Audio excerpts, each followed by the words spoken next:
Bonjour, tiers livre, service de presse, c'est le 47. Ça veut dire autant de fois de livres qu'il y a eu à gagner. Le plaisir de les offrir, ça c'est sûr. Aller à la poste, pour moi, ça c'est plus... Bon, j'aime pas... Faut trouver un autre moyen. Mais la dernière fois, c'était Carnet du dessert de lune. Yves Budin, Vision de Basquiat. Livre graphique super beau. Genre de choses que j'aurais bien gardé ici. Mais c'est la règle du jeu. On me les envoie pour que ça circule aussi. C'est Françoise Renaud. J'ai fait marcher la roulette. Ça s'appelle YouTube Random Picker. Tout le monde peut y accéder. On fait marcher ça avec une petite copie écran. Vous avez été plus de 580 à voir la vidéo. Et je crois seulement 28 à mettre à dire tiens, je voudrais bien m'inscrire pour la roulette du bouquin. C'est comme ça, c'est votre choix. Mais bon. Ça m'emmène peut-être à ce premier truc, faire une vidéo une fois par jour. Quelle expérience? Expérience pour ce qu'on dit, ce qu'on a à dire. J'ai des articles à écrire, des choses qu'on me demande, qui me font plaisir quand on me les demande. Mais la vidéo tend à manger un petit peu le reste. S'enraciner plus en arrière de soi, à l'endroit même où on en appelle à la parole, à l'endroit même où on organise cette poussée de mots qui va s'appeler phrase et qu'on prend dans tout ce qui nous entoure. La vidéo, c'est simplement qu'on rapporte, qu'on tire vers nous en arrière l'idée même de la publication plus près de l'endroit de cette naissance. Alors évidemment, ça met le bazar. La première chose vous sera peut-être un petit peu indifférente. Ça fait un peu plus de 4 ans que je travaille ce sac, c'est Eastpak. On le passe à la machine une fois par an, sinon un peu d'odeur, parce qu'on transpire, nous, les ordinateurs. Geek, hein, c'est le geek de la route, nous, qu'on est. Là, je mettais l'ordi. Là, le disque dur, un peu de bazar. L'appareil photo, il était tout coincé, et puis le truc, il devenait énorme. Et surtout, chaque fois, dans le train, dans le métro, je me le faisais ouvrir. On m'a piqué mon larfeuille. Bon, depuis, je le mettais plus. L'autre jour, je l'ai retrouvé ouvert. On m'a même piqué les clés de voiture. Parce que le type, il pouvait en avoir affaire d'un trousseau de clés de voiture. J'ai investi. Et toujours la place pour l'ordi, la place pour le disque dur, l'iPad. Là, un vrai compartiment soufflé. Parce qu'il y a l'appareil photo, son micro. Je me promène toujours avec un petit pied, on les pose n'importe où, poum poum. Ça permet même aussi de se photographier soi-même. Un adaptateur. Un truc pour brancher l'ordinateur sur les prises de courant. J'en ai un qui reste ici fixe à la maison et un autre qui est toujours dans le sac, sinon toujours on l'oublie, on est dans la merde. Le petit chargeur à tout faire, ça c'est pour la batterie de l'appareil photo, mais il suffit que je le débranche là, et puis c'est le même câble. Il n'y a pas longtemps que je l'ai, une petite enceinte. A priori c'est commode pour se faire plaisir les soirs, quand on en a trop marre dans les chambres d'hôtel. Voilà, c'est une petite musique en fond, c'est mieux que le casque. Je m'en sers de plus en plus en atelier à Argenteuil, pour pouvoir écouter immédiatement les textes qu'on a enregistrés ou les petites vidéos qu'on a faites. Vous avez besoin de savoir tout ça? Pas forcément, puisque celui-là j'ai déjà un peu éventré le truc. C'est Thomann. Donc c'est un truc de vente en ligne. Ça me travaille toujours, ce que je préférais dans les villes. Il y en a encore quelques-uns à Paris, province. Clermont-Ferrand, je me souviens d'un. Et puis j'aimais rentrer dans ces magasins d'appareils de musique. Des fois on trouve un prétexte, on trouve toujours à acheter un petit Mediator, un harmonica. Ça fait une boîte à pédales de trucs quand j'utilisais les boîtes pédales de trucs. Ça, et puis il y a longtemps que c'est fini, quand on est arrivé à Tours. Il y a bientôt 20 ans de ça, il y en avait au moins 10, j'ai compté. Dont un, quand les Stones ils venaient chez Jagger répéter, leur Audi, c'est là qu'ils venaient acheter les cordes. Ils étaient hyper contents, les mecs, tu parles. Et Thomann, au moins, c'est resté, malgré Amazon, malgré ces trucs-là, un vrai catalogue uniquement des trucs de musique, tous ces petits détails. C'est de la livraison à coussin d'air. Je garde les autres pour me les faire tout seul. Oh, c'est pas cher, je m'achète pas des bricoles chères. Mais j'ai besoin du micro, c'est un grand truc le son. Comment faire? Littérature sur YouTube si on n'a pas du son propre. Alors j'ai un bon truc sur l'appareil photo qui se branche sur la prise, c'est un Rode Videomic Pro que j'aime bien parce que ce nouveau modèle, il n'y a pas besoin de l'allumer. Autrefois, je loupais le son parce que j'oubliais de l'allumer. Là maintenant, dès qu'on allume l'appareil, il s'allume lui aussi et il n'y a plus de pile dedans. Il se recharge directement via le petit câble USB lui aussi. Le mieux, c'est ça, c'est les larges membranes. C'est pas cher, il y en a à partir de les T-Bone, à partir de 50-60 balles. Celui-ci doit valoir 150, mais je l'avais acheté il y a au moins 15 ans de ça. J'ai commencé à faire des rablais à la voix haute ici dans la même petite piole, mais tout le reste autour est déglingué. Alors, en général, je le mettais en micro d'ambiance, mais ça suffit pas. J'ai remis la perche pour pouvoir venir plus près. Je passe par un zoom, puis je recolle la piste zoom sous l'appareil photo, c'est rien du tout. Je vais peut-être pas vous le faire en direct, on va continuer comme ça. Mais désormais, quand vous regarderez mes vidéos, il y aura le même micro qui sera planté ici au milieu de ce truc. Il y aura le petit anti-pop pour pas que ça pop, pop.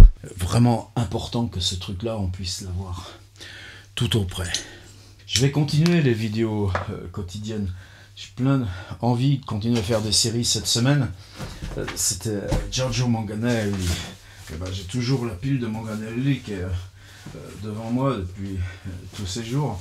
Il faut arriver à la ranger, il faut arriver à faire de la place dans les étagères. Il y a même un nouveau de Manganelli qui vient de paraître à l'atelier contemporain où moi j'avais fait mes fictions du corps. Mais la place que ça prend, tous ces machins, il y en a partout, par terre, des piles. Je mets Manganelli en pile par terre. Je suis hyper content de le faire parce que je l'ai dit plusieurs fois, ça m'oblige à me vérifier moi-même, à me réapprendre à la structure des livres, à revisiter des œuvres qui n'étaient peut-être pas si centrales dans le dispositif classique, mais qui le deviennent à cause de nos usages du web, ou sur le web, ou par le web. Par contre, des fois, vous n'êtes pas nombreux à les regarder. Service de presse, ah ouais, c'est de la parlotte, on se laisse aller, on dit des conneries, on crache un peu sur ci, sur ça, mais quand il s'agit du sérieux, on se dit, ah, au moins un truc sérieux, ils vont être 500 de plus à regarder. Non, des fois c'est 30 potes dont je connais la moitié. Mais ça fait rien, je vais continuer quand même dans les séries à venir. Wilhelm Flusser, pour une philosophie de la photographie. C'est un petit défi personnel avec un copain qui se reconnaîtra. J'ai envie de faire une série uniquement sur ce que Flusser, pour moi, déplace et nous aide à penser aujourd'hui avec ce bazar-là. Tiens, j'ai laissé l'objectif 10-18. Ça va faire un peu poisson rouge dans le bocal. Cette semaine, c'est la première fois que j'ai fait des présentations de Kenneth Goldsmith, Uncreative Writing. Écriture non créative. Nous, on a dit l'écriture sans écriture. J'ai fait une fois à la fac de Cergy à l'UCP avec les copains du master création littéraire et ils m'ont laissé parler à 40 minutes dessus. J'en sortais plus. Le lendemain, j'ai refait la quête lyrique en 20 minutes chrono. Qu'est-ce que c'est étrange aussi avec le web, que l'écriture ne s'arrête pas à la publication, mais que cette exploration, ce partage qui continue. La prochaine étape, ça va être Nîmes dans 15 jours. L'auteur à l'âge numérique. Encore un petit déplacement de paradigme, que l'écriture ne s'arrête pas à la publication du livre qui pourtant lui va rester fixe, va rester le socle, alors même que ce qu'on va explorer, Kenneth, j'en ai d'autres, j'ai Wasting Time on the Internet. Qu'est-ce que Internet déplace à nos usages du lire écrire en gros?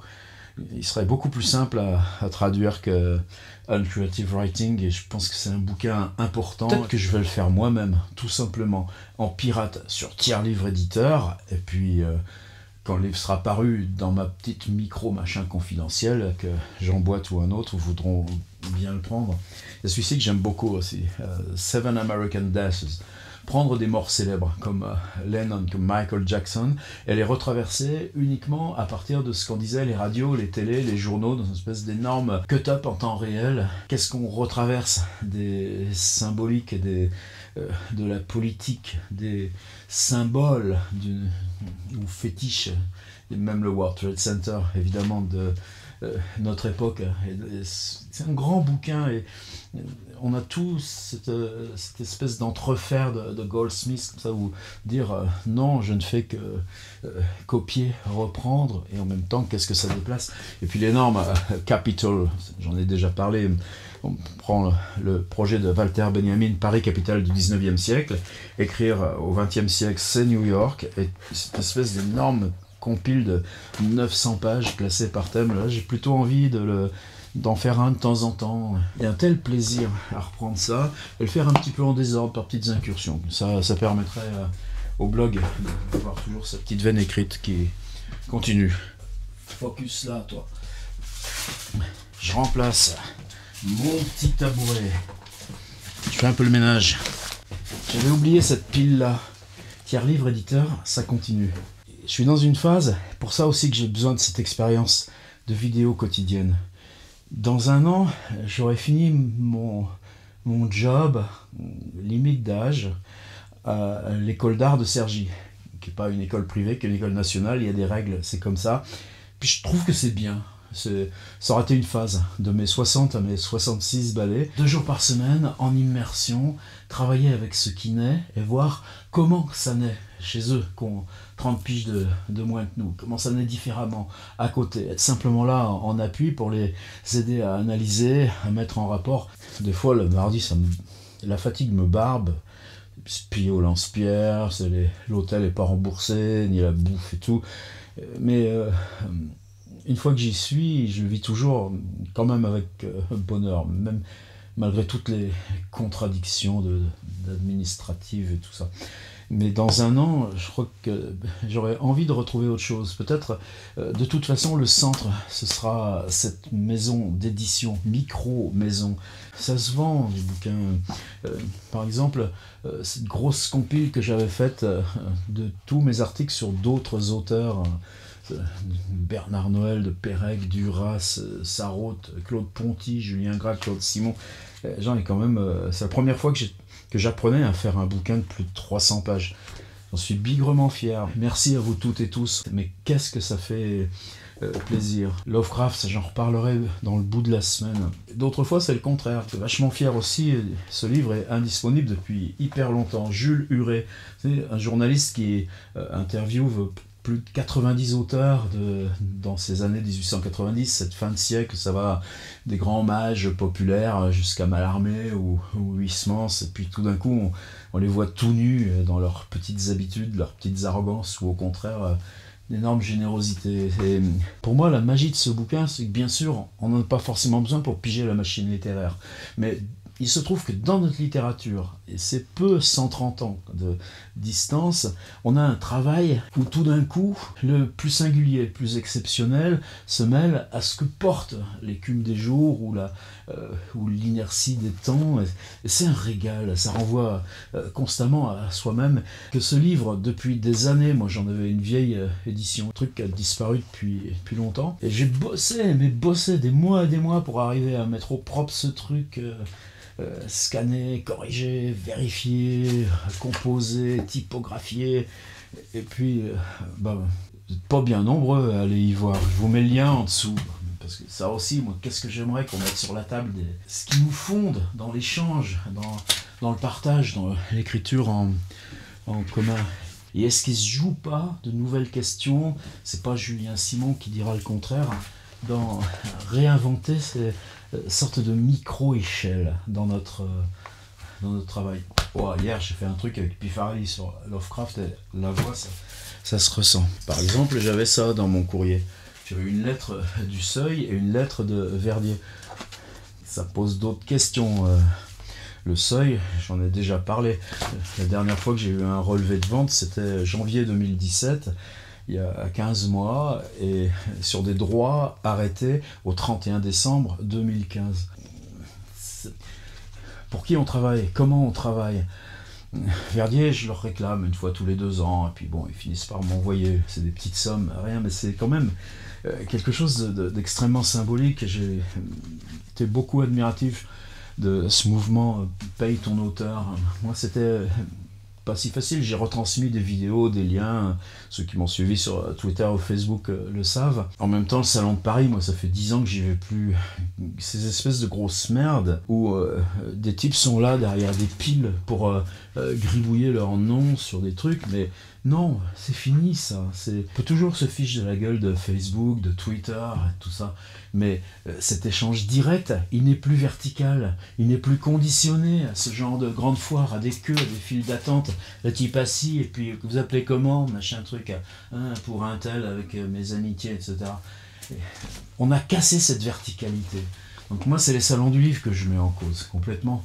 Sinon, quand je vais faire un atelier d'écriture, quand je vais faire une lecture, ça n'empêche pas de faire des trucs à la bonne franquette, ça n'empêche pas de faire des trucs parce qu'on a envie que ça se fasse, parce qu'on les défend. Mais bagarrons-nous ensemble parce que c'est un pacte social. Et il y a longtemps que j'ai un sirette et que je me bagarre pour que ce soit reconnu. Alors que ça devienne un petit peu une revendication générale, je n'en suis que le plus heureux, mais je me sens un petit peu en dehors de ce truc-là. Je me refuse à considérer que écrire soit un métier. Je crois que c'est ce qui a changé aussi, peut-être profondément, depuis 60 balais, d'avoir ce tout petit salaire avec ces 2 jours par semaine dans une école. Je sais pourquoi je viens, je sais ce que j'ai à faire, ça me fait pas rire tous les jours, et je récupère quoi, à l'inverse? La liberté que ce que je fais ici, dans mes mots, quand je les publie sur le blog, quand des gens soutiennent mon site par Tipeee, c'est un peu accessoire, ou par ce truc d'abonnement à la lettre d'info ou aux fiches d'atelier d'écriture, ou encore plus profondément avec ce partage d'écriture d'atelier. Là, je vais en faire une demain, là, une nouvelle proposition. Pour moi, c'est ça qui déplace le métier en profondeur. Et ce monde de l'industrie marchande, ce monde du produit culturel, je me sens plus libre dedans de dire je mène mes expérimentations. J'arrive à 65 balais, peut-être que j'ai encore 5-10 ans de boulot, mais ces 5-10 ans de boulot pour moi, me réapproprier les livres que des éditeurs précédents comme Minuit ou Verdier n'exploitent plus, reprendre les droits, les reprendre moi. J'ai envie de mon palais du facteur cheval. On est les facteurs cheval de l'internet naissant, nous les dinosaures du futur. Vous n'êtes pas d'accord avec ça? 1, 2, 3, 4, 5. Post-scriptum, j'avais pas fini. Donc qu'est-ce qui m'envoie Le Seuil qui paye pas ses auteurs? C'est pas Le Seuil, c'est La Martinière. Je pense qu'ils ont vendu la boîte Seuil à cet autre truc d'Argo Média, je sais pas quoi, et qu'ils leur ont pas dit qu'il y avait une ardoise sur les droits d'auteur qui doit être un petit peu salée. Merci La Martinière, ils vont dire, mais on les lâchera pas. Je pense que là en ce moment, et paye ton auteur, ça nous a redonné le truc. On est 30 pour l'instant. Une class action. Dire que oui, messieurs les éditeurs, les auteurs, ça se paye une fois par an. Et vous, la première chose que vous faites quand vous arrivez au boulot, c'est de regarder sur votre ordi les ventes du jour. Donc il n'y a pas de problème. Moi j'édite mes trucs sur Amazon.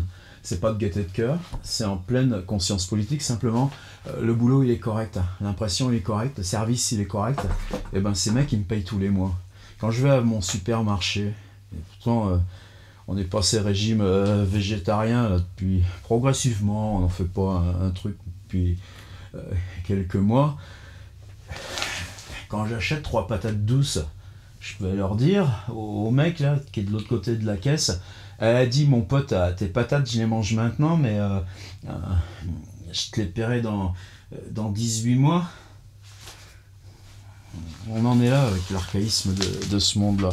Donc comme tous les ans, mais là ça se réduit. Autrefois on avait toujours 7, 8, 10 des invites au Salon du Livre de Paris. Je les distribuais royalement aux étudiants, là j'en aurais que 2. J'aurais qui c'est qui veut aller boire un coup, et puis... Programme de Cerisy-la-Salle. Je pense qu'ils font, ça aussi c'est un drôle d'indicateur, c'est qu'ils font toute une décade, comme ils disent, sur littérature numérique, avec des bons potes comme Je crois qu'il y a Gilles Bonnet, Arnaud Maizetti, Rika Fulop, mais je suis pas bien convaincu que cette technicité du discours derrière ce qu'on fait, ce soit vraiment l'urgent non plus. Mais bon. Tant mieux. Infogreffe. Ah bah oui, parce que si vous voulez publier vos bouquins, tous les ans, il faut déclarer vos trucs au tribunal de commerce, qui existait déjà du temps de Balzac. J'ai payé 46,37 € pour déclarer le fruit de mon activité. On est dans des structures parasites vieilles. Ça ressemble plus à des livres.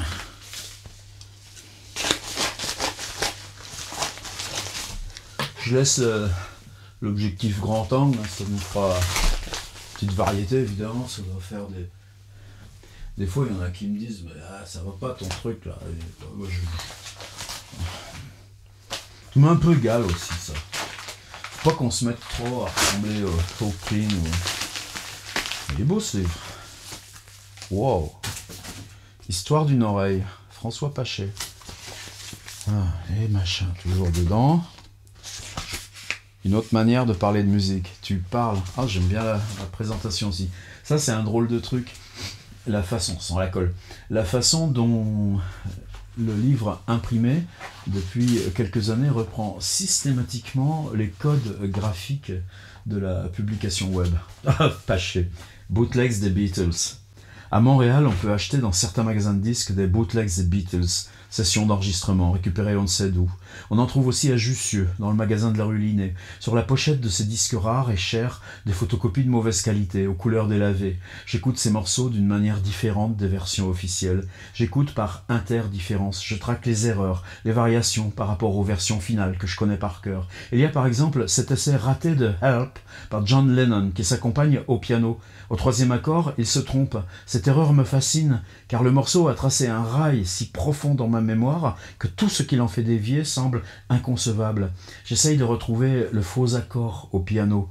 Ce n'est pas facile, mes accords sont trop riches, alors qu'il s'agit d'un simple sol dièse mineur, sans septième, sans rien. Par ailleurs, si John Lennon commence bien par un La majeur, comme dans la version finale, il continue par un La majeur septième à la place du Do dièse mineur qu'on connaît tous dans la version définitive.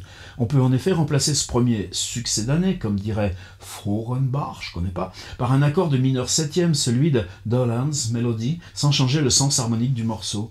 L'écoute de ces bootlegs a une allure de fouille archéologique. J'y trouve une trace du savoir harmonique des Beatles, qui semblent en maîtriser l'algèbre. Comment, où et quand ont-ils appris tout ça? Surtout de ces premières versions, celles enregistrées au réveil, dit Paul McCartney, sans orchestration, sans effet, avec des instruments sommaires, des sons directs, me donnent à entendre l'essence de ces chansons. Cette écoute me débarrasse des sons, des timbres, de ce qui, à ce moment de mon histoire, n'est pas pour moi essentiel. Waouh!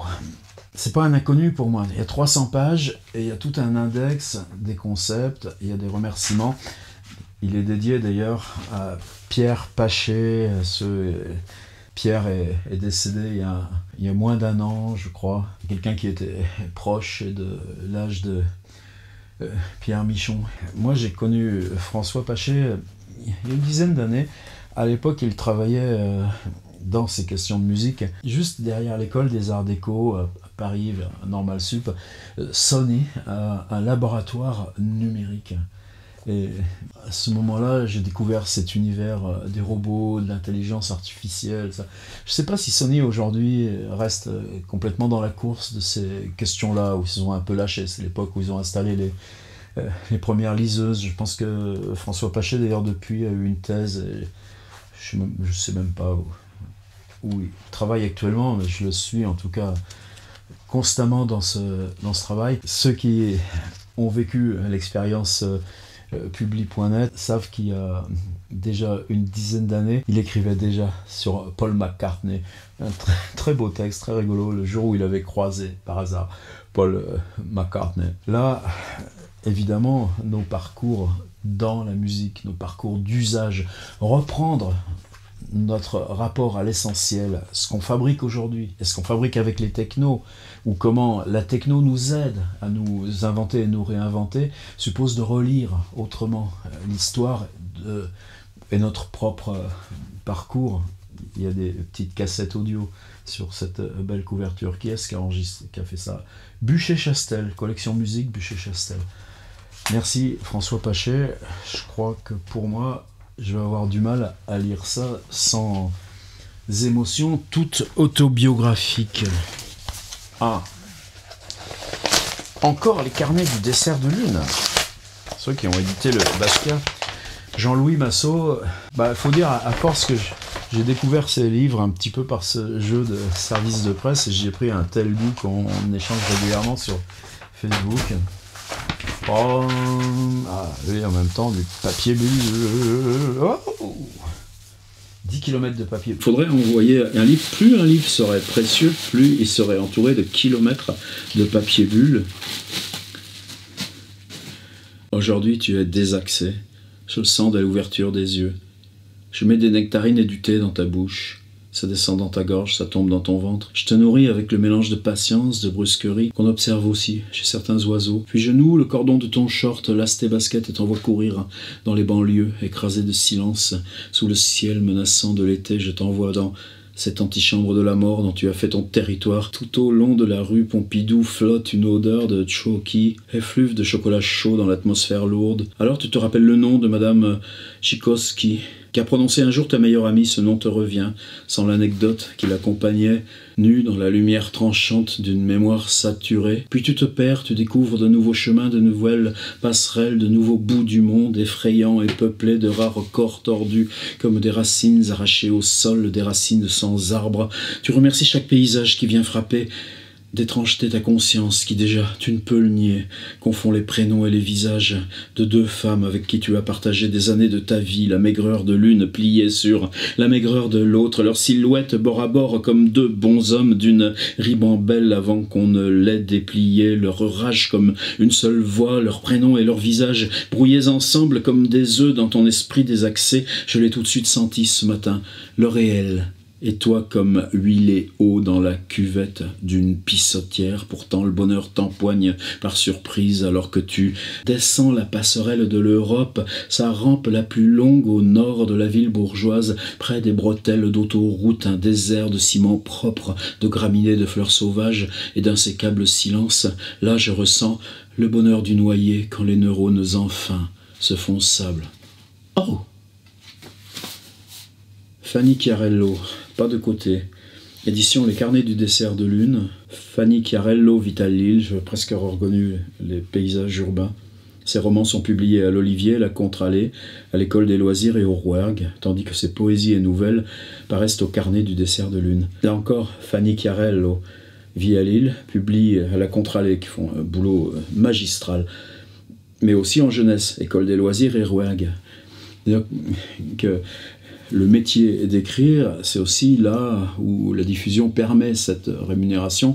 Et j'ai un sacré paquet de copains qui jouent comme ça sur les deux tableaux, y compris Antoine Volodine, qui a inventé certains de ses hétéronymes pour investir le roman adolescent.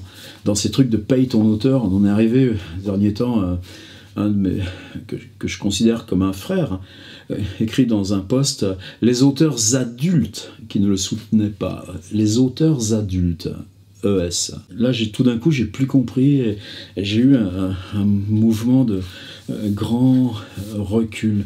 L'écriture, ça se partage pas comme ça. C'est pas une affaire de spécialité. Là, bon, j'ai ouvert au hasard. C'est le jeu, mais le jeu est toujours positif. Donc, en tout cas, cette fois, c'est pas Carnet du dessert de lune que je réoffre à la fin dans les commentaires. Celui-ci, je me garde.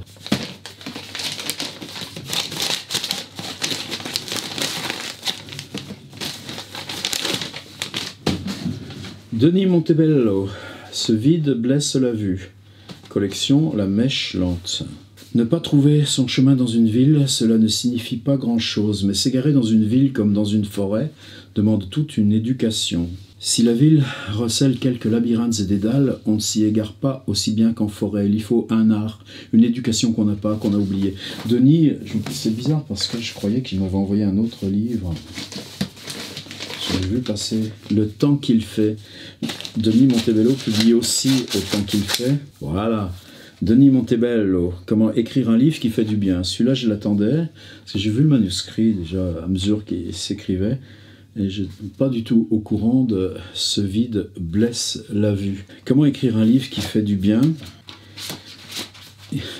Montebello est très fort sur des chroniques, y compris de cuisine, de gastronomie, des chroniques qui utilisent l'étymologie, sa culture, pour remonter dans des diffractions, des associations qui finalement renvoient à cette question de la nudité en mouvement, la nudité, pas nullité, en mouvement de celui qui se sert de l'écriture.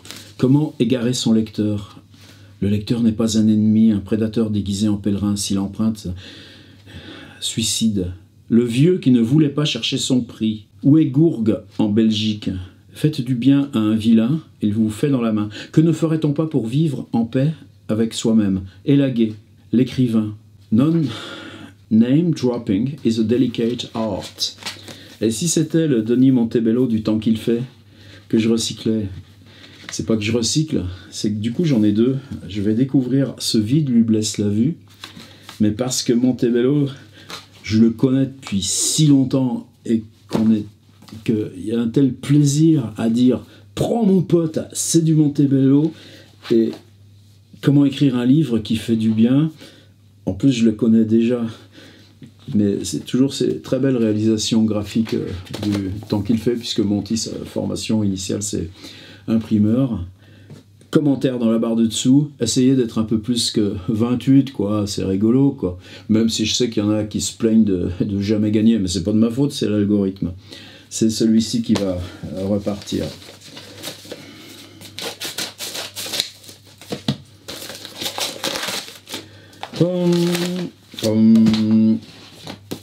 Jean-Michel Deveza, Une fille d'Alger, roman, c'est édité par Mola, la grande librairie de Bordeaux, plus belle de France.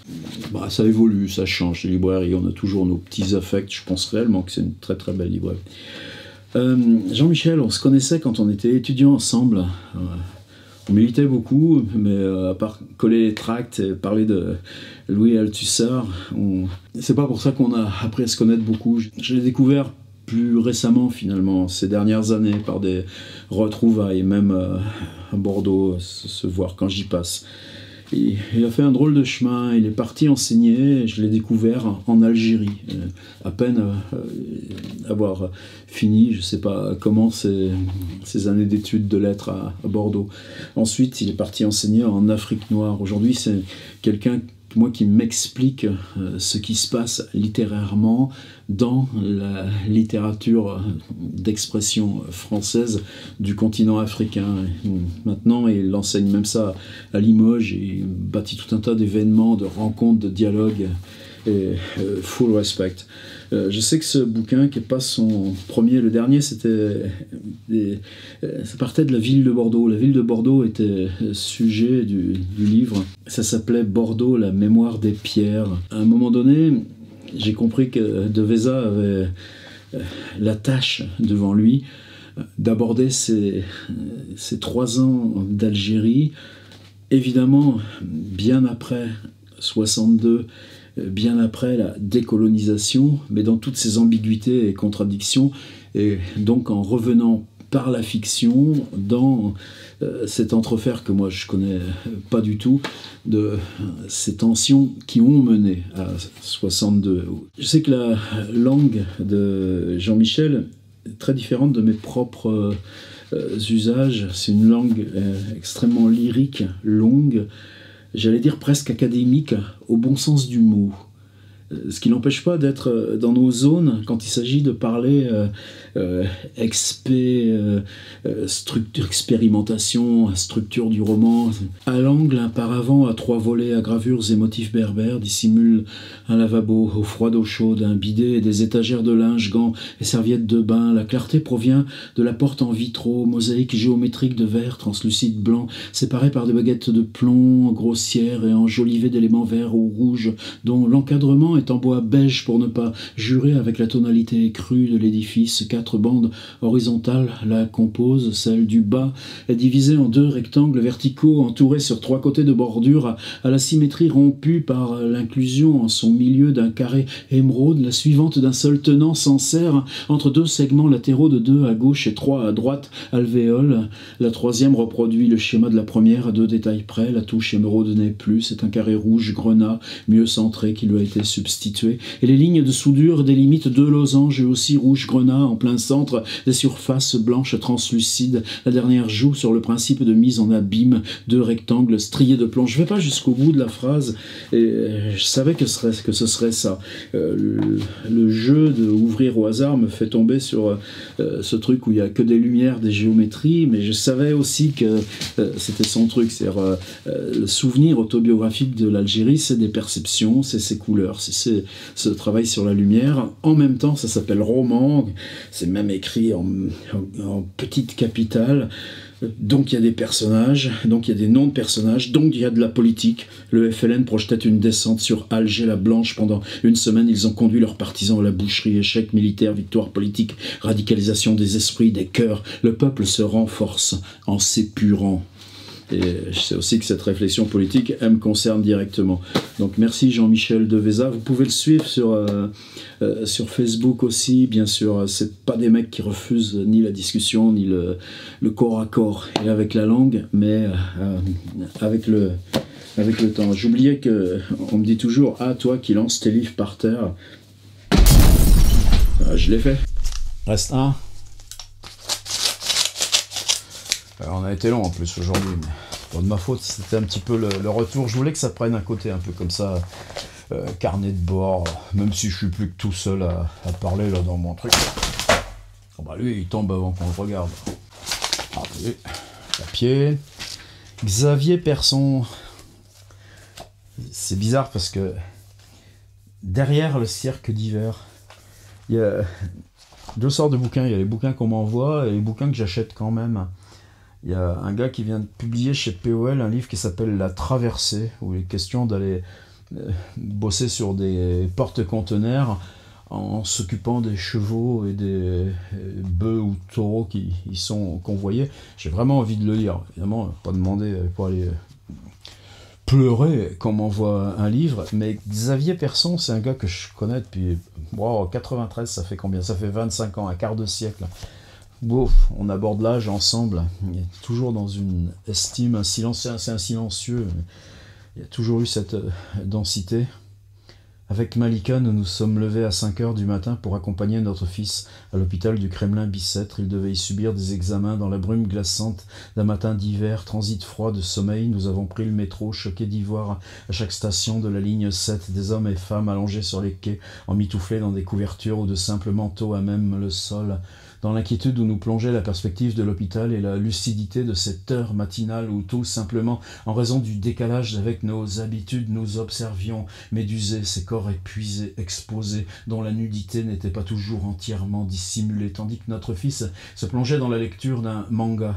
Nous considérions la répétition des dormeurs engourdis par le froid, livrés enfin à leur sommeil, avant que n'affluent les passagers, un à un, dès l'ouverture des grilles. Ils étaient venus se coucher, ayant parfois marché toute la nuit pour se réchauffer durant toute la journée. Ensuite, je me tenais prostré dans une sidération muette, capable de ne rien dire ou presque, choqué peut-être encore par ce que nous avions vu le matin, repensant le soir encore, au moment de chercher le sommeil, au dehors désolé, où pour certains il ne s'agit que de survivre.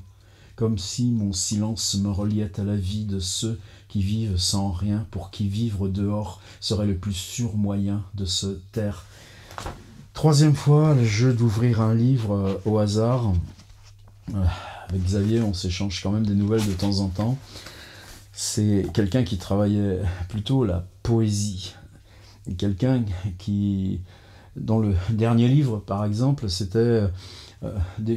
il a un boulot qui a à voir avec la littérature et des choses tendues, du risque, en tout cas. J'en dis pas plus dans ce contexte. Il a beaucoup de réunions. Je sais pas comment il fait pour tenir ça depuis 10 ans, ces trucs-là. Il a toujours un petit carnet où il gribouille ces espèces de phrases vides de sens ou phrases qui pourraient se retourner sur elles-mêmes, entendues dans ces réunions aux enjeux lourds. Son dernier bouquin, c'était du cut-up de ces phrases. Est-ce qu'il y a du même auteur quelque part là? Une limonade pour Kafka, édition de l'Attente, 2014, ça s'appelait. Il y avait aussi proposition d'activité extra vague au bleu du ciel. Je savais que Xavier avait basculé dans le récit. Malika, je la connais, et c'est vraiment sa compagne, le fils, je connais aussi. Quel risque on prend quand on affronte directement le réel dans des proses de 2 pages? Lui, quand c'est une dédicace... 2, 4, 6, 8, 10, c'est de la dédicace page derrière le cirque d'hiver. Et c'est chez Vertical. Bah, chapeau les Vertical de l'avoir accueilli. C'était service de presse. 47 je crois. Un peu long, mais j'ai besoin moi qu'on parle un peu autrement que de faire mon numéro sur la vidéo quotidienne. Commentaire ci-dessous pour... tirage au sort prochain, Denis Montebello, comment écrire un livre qui fait du bien. Je crois que ça concerne plus d'une personne, non? Ciao, à bientôt.